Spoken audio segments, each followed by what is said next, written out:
olhando, Jesus, né? É de Deus, é para Deus. Só, meu amado, isso aí não cola não, tá? Se tem uma coisa que Deus não é besta, Deus não é não. Mas não se esqueça, aquilo que você crê se torna a sua realidade. Por isso não se surpreenda quando você vê pessoas largando tudo para viver em comunidade esperando aí extraterrestre. Tem muita gente esperando o Bilu, né? Nas comunidades lá de Brasília. O cara lá mostrando no escuro lá um bicho pulando, Bilu, Bilu. E um bocado de abestado morando na comunidade esperando extraterrestre descer do céu. Né? Mas não se surpreenda disso não, porque o que a pessoa crê se torna a realidade dela. A realidade daquelas pessoas é aquilo, que eles creem naquilo. É a realidade dela. O macumbeiro, o pessoal que está no terreiro, a realidade deles é aquela. Eles creem naquilo mesmo. Zeca Pagodinho disse na televisão que quando ele era criança não tinha negócio de médico não. Tudo se resolvia no terreiro. Ele esqueceu hoje também. Está cheio de terreiro por aí. A segunda condição, Jesus disse, né? Aquele que crê na minha palavra e crê naquele que me enviou. Por 2 vezes o Evangelho registra uma coisa muito interessante.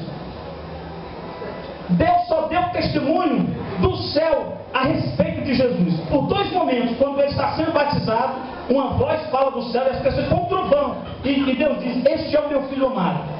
E novamente, quando ele está no monte da transfiguração com os discípulos, Pedro, Tiago e João, uma nuvem os envolve, e aí Deus dá um recado a eles dizendo, este é o meu filho amado, vocês devem ouvi-lo, vocês devem escutar a ele. Então nós precisamos entender que Jesus Cristo é o único que Deus enviou. Algumas religiões afirmam que Jesus era um ser iluminado. Aí a gente acha bonito, né? Jesus era um iluminado. Jesus não era iluminado por nenhuma, meu amigo. Jesus é a luz desse mundo. Ele nunca foi iluminado, ele é a própria luz. Você conversa, você balela. Aí Jesus era um iluminado. Jesus é sábio, era um homem sábio. De maneira nenhuma, ele disse, eu sou a verdade. E teve um cara que perguntou a Jesus o que era a verdade, deu as costas e foi embora, né? Quem lembra quem foi que perguntou a Jesus o que era a verdade e não parou para escutar a resposta? Pilatos, né? Quando Jesus disse que ele olhou para a gente e disse o que é a verdade, aí virou as costas e saiu, não quis ouvir o que era a verdade. Tem muita gente assim, ele não quer saber o que é a verdade, porque ele não quer tomar nenhuma posição. A pessoa não quer largar a prostituição, a pessoa não quer largar os seus vícios, a pessoa não quer largar a sua imoralidade pessoal, a pessoa só quer mesmo é ter uma religião de fachada. Infelizmente, a gente está pensando ainda que a gente vai estar em igreja nesse mesmo posicionamento. A Bíblia diz que Deus sonda os rins e os nossos corações. Então não dá para ser falso com Deus não. Se você achar que pode conseguir isso, você vai fazer muito malabarismo e ainda vai se dar mal. Então é preciso a gente entender isso.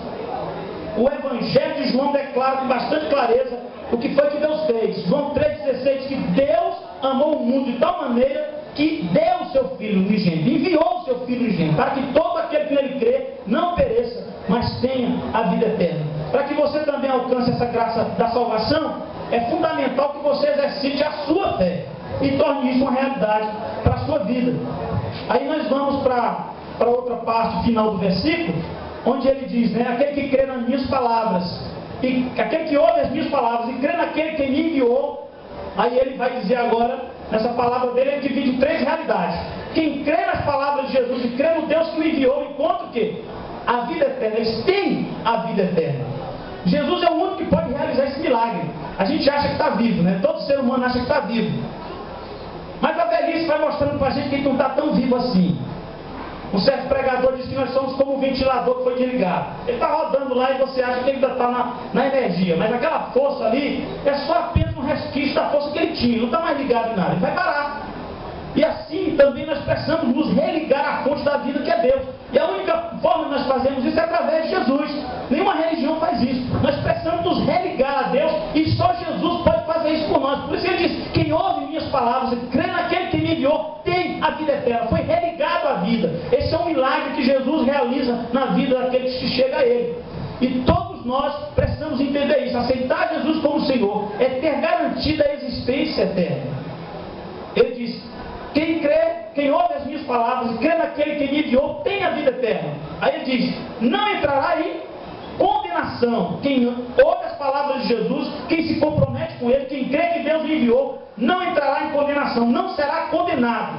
Amado, Jesus é o único que pode nos livrar das consequências dos nossos pecados. Ele é o único que pode nos livrar das consequências do nosso pecado.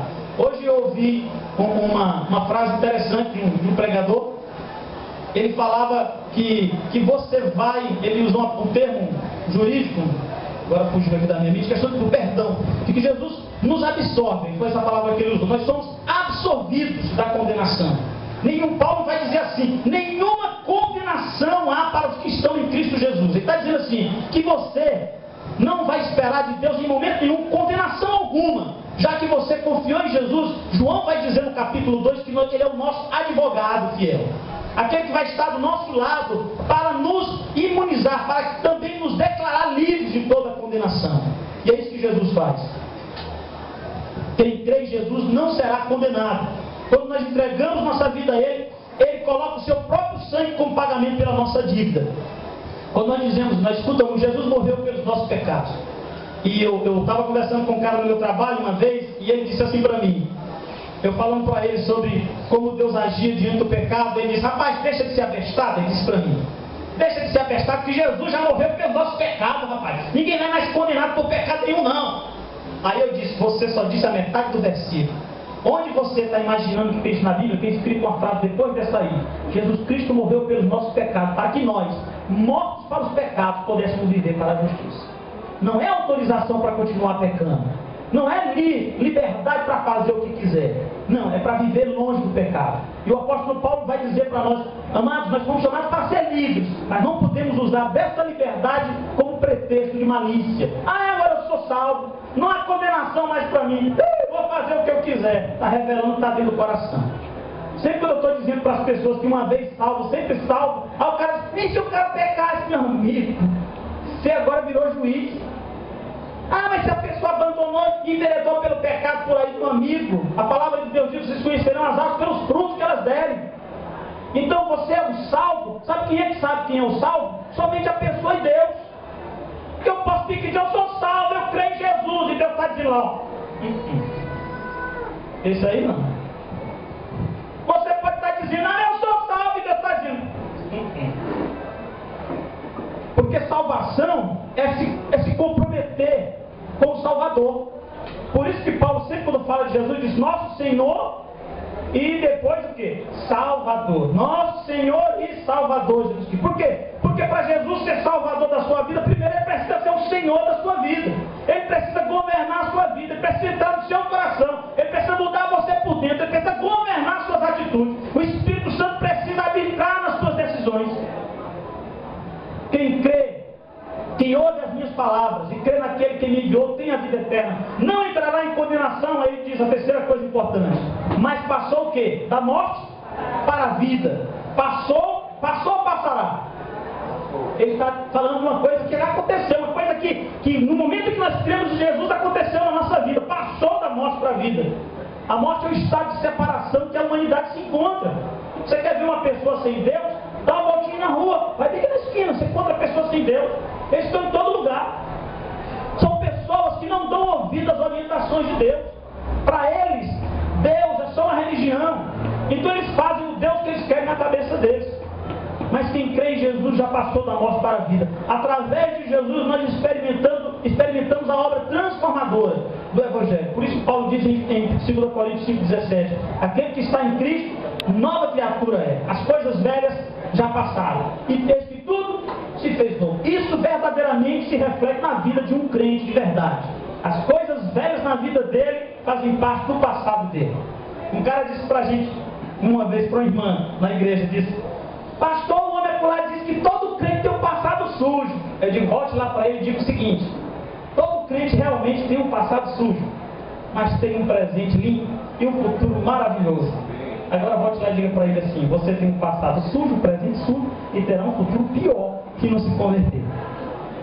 Porque a nossa história é antes e depois de Jesus Cristo. Nós temos duas histórias. Se uma pessoa pode levantar e dizer: eu sei quem é tu, cara, eu te encontrava lá nas festas, estou fazendo isso aqui, onde você encontrava mesmo, estava lá mesmo. Mas eu fico fazendo, você estava, eu fiz mesmo. Mas isso aí deixou de acontecer na minha vida no ano de 1990, quando eu aceitei Jesus Cristo. Depois de 1990, você me encontrou em algum desses lugares? Não. Você me viu em algum desses lugares aí que você disse que me via antes? Não. Por quê? Porque aquele ali morreu. Ele morreu. E o que nasceu agora é a nova criatura que está em Cristo. Agora, perfeito, ninguém aqui pode dizer que é perfeito. Mas nós caminhamos para a perfeição. Uma frase que eu gosto muito: não sou aquilo que eu gostaria de ser. Também sei que eu não sou aquilo que Deus gostaria que eu fosse. Mas com certeza, não sou mais aquilo que eu era. E isso é maravilhoso na vida de um servo de Deus. Porque eu fui ontem, eu quero melhorar amanhã. Porque as misericórdias do Senhor se renovam a cada manhã para declarar uma coisa na sua vida. Você pode continuar mudando e aperfeiçoando a sua vida a cada dia. Se você errar hoje, amanhã pela manhã, você peça a Deus que lhe dê força para não errar mais. Porque cada manhã, quando o sol se levantar, Deus está dizendo: ainda há uma oportunidade. No dia que o sol deixar de se levantar, você vai estar sepultado. E nesse dia do seu sepultamento, você não pode mais mudar coisa alguma. Seu momento é agora.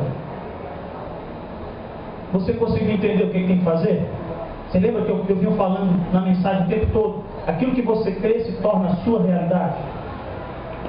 Eu quero dizer para você que está aqui hoje à noite, se você ainda não tomou uma decisão ao lado de Jesus Cristo, que a sua fé se tornará a sua realidade. O que você crê a respeito de Deus?